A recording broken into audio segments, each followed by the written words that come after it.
Herkese tekrar merhabalar. Kanalıma hoş geldiniz. Bugün size 2023 yılında Netflix'e giren ve oldukça da dünyada da çokça izlenen ve listelerde üst sırada olan bir filmle geldim.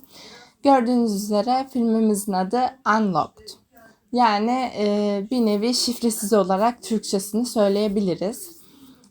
Filmimiz 1 saat 53 dakika gibi bir süresi var. Ve oyuncu kadrosu beni şaşırttı. Özellikle onu söyleyeceğim. Hemen oyuncu kadrosuna geçmek istiyorum. Çünkü hem konusu hem de yorum kısmında söylemek istediğim çok fazla şey var. Ve aslında filmimizin ana iki karakteri var diyebiliriz. Şimdi sırasıyla onları sizle paylaşmak istiyorum. İlk söyleyeceğim oyuncumuz Chun Woo-hee adlı oyuncumuz. Kendisi burada kurbanımız, yani kurbanlardan biri ama hikaye onun etrafında örülüyor diyebilirim. Ve konu anlatımı bu film için daha da zor. O yüzden böyle cidden düşünerek yapmak istiyorum. Bir diğer çok önemli oyuncumuzsa, ki ben buradaki oyunculuğunu çok beğenerek izledim ve beni şaşırttı. Genelde romantik dizilerde gördüğüm bir isimdi. Ve çok güzel bir ters köşe yapmış buradaki karakteriyle. Bu karakteri ise Im Sivan adlı oyuncumuz oynuyor.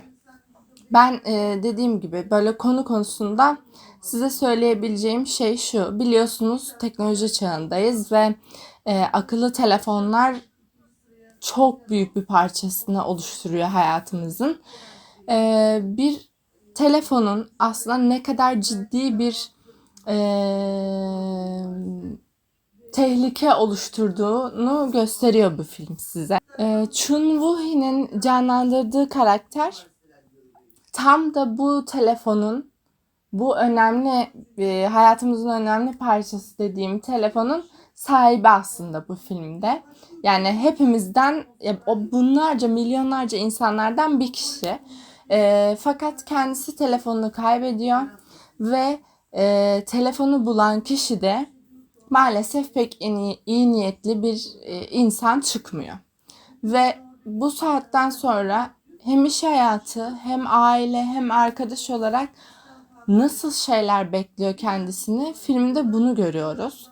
Ve aslında biraz bize gerçekleri hatırlatan bir film. Bu yönüyle de dikkat çektiğini düşünüyorum ben sıralamalarda. Şimdi hemen konu anlatımından yoruma geçmek istiyorum. Çünkü söylemek istediğim çok şey var. Öncelikle oyunculuklar için cidden diyecek bir kelime yok. Oyuncu kadrosunu da hemen hemen neredeyse tüm oyuncuları biliyordum yani ve bilerek izledim. Bu çok hoşuma giden bir unsur. Bir diğer şey, zaten söylediğim gibi Im Sivan'ın canlandırdığı karakter onun daha önce canlandıklarının çok dışında. Hele böyle bir suçluyu oynaması beni çok etkiledi ve çok da iyi oynadığını düşünüyorum. Yani böyle tüylerimi diken diken etti bazı sahnelerde benim. Cidden hani böyle böyle oldum.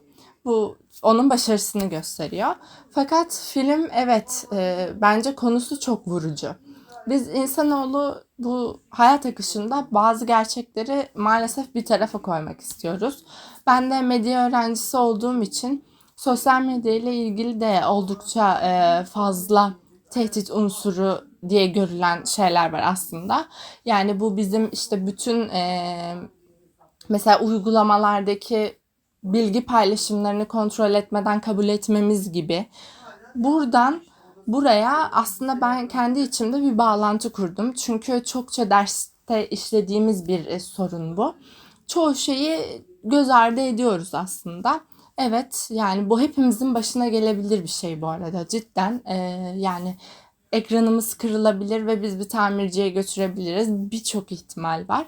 Ama akıllı telefonların hayatımızda büyük bir parça haline gelmiş olmasını da değiştiremiyoruz. Değiştiremeyeceğiz de. O yüzden mümkün olduğunca kontrollü, telefonumuzu kaybetmemeye çalışarak hayatımıza devam edelim diyelim. Çünkü bundan korunmak gibi bir şey söz konusu değil.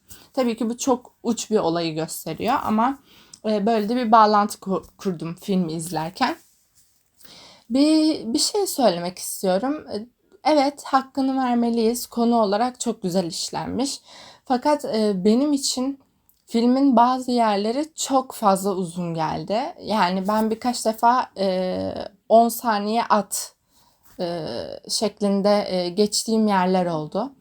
Bence bu filmin yani çok daha farklı sahneler görebilirdim. Sanki film çok hızlı ilerledi ama o kadar da yavaştı. Yani olay akışı hızlı ama gösterilen sahneleri ben hepsinin çok çok gerekli olduğunu mu düşünmüyorum diye düşünüyorum. Çünkü ben şey kısmını görmeyi tercih ederdim. Yani evet, bu bir suçlu, bir artık takipçi, sapık, ne diyebilirsek bilmiyorum tanım olarak. Katil. Bu hepsini kapsıyor. Fakat bunu neden yaptı bilmiyoruz. Bu benim için büyük bir sorun. Gerçekten bunu bekledim.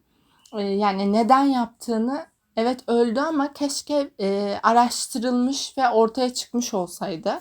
Gerçekten bunu bilmiyor oluşumuz çok garipti. Yani bana garip geldi, beni rahatsız etti. Bunu söylemek istiyorum. Yani 1 saat, hatta 2 saate yakın bir filmden bahsediyoruz. Ve bu meseleye de değinilmeliydi diye düşündüm. Evet, ana temamız belki burada verilmek istenilen mesaj tamamen akıllı telefonlarla ilgili olabilir. Fakat hani suçlu niye bu suçu işlemiş?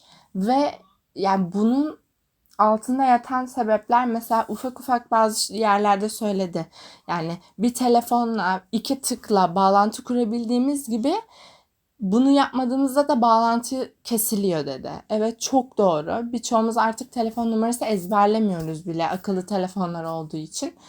Bu anlamda tamam ama sen niye bunu yapıyorsun? Yani bir sebep olmalı diye düşündüm. O sebebi göremedim filmde.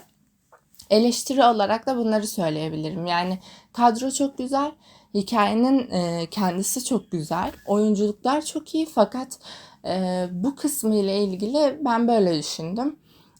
Filmin başında o telefonla yani gün içinde ne yaptığımızı görmek o kısmı en çok hoşuma giden partiydi. Gerçekten yani telefona ne kadar bağlı olduğumuzu hatırlattı. Benim de öyle kişisel olarak tabii ki. Onun haricinde bazı sahneler, bazı çekim şeyleri yani sanki fazla geldi bana diye hissettim. Sizin de yorumlarınızı merak ediyorum izlediyseniz özellikle. Diyerek aslında bu filmle ilgili konuşmamı burada bitiriyorum.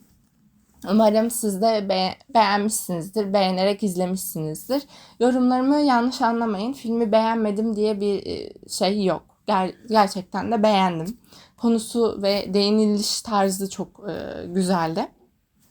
Fakat eleştirisiz de geçemedim diyeyim. O zaman hepinizi seviyorum. Pazar gününe kadar kendinize iyi bakın. Hoşça kalın.